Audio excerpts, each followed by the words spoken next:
Je m'appelle Marie-Claire. Je suis née le 2 décembre 1970, dans un Vietnam déchiré par la guerre. Dès le premier souffle, le chaos et l'incertitude ont marqué ma vie. Ma mère m'a abandonnée, et un couple français m'a recueillie, m'a adoptée, et m'a promis un avenir meilleur en France.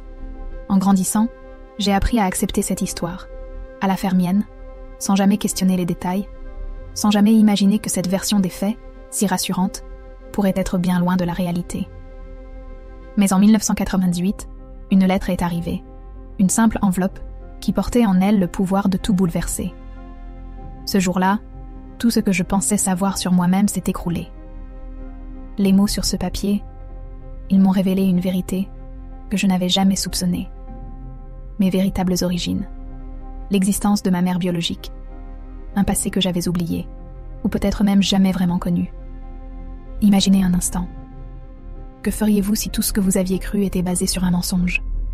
Si votre vie, vos choix, vos souvenirs, étaient en réalité construits sur une illusion? Je me suis alors rendu compte que je ne pouvais pas continuer ainsi. Je devais partir à la recherche de mes racines.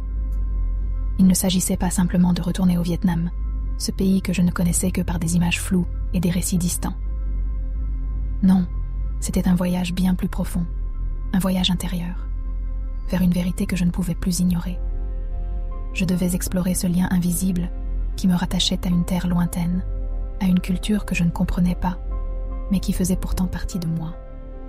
Et dans ce voyage, il y avait l'espoir de me réconcilier avec mon passé, de donner un sens à cette vie entre deux mondes, de construire une nouvelle histoire sur les décombres de l'ancienne. Et vous, que feriez-vous? Comment réagiriez-vous en découvrant que tout ce que vous pensiez être votre histoire n'était qu'une façade? Seriez-vous prêt à affronter la vérité, aussi douloureuse soit-elle, pour enfin découvrir qui vous êtes vraiment? C'est le chemin que j'ai choisi de prendre. Un chemin de réconciliation, d'acceptation et peut-être de paix.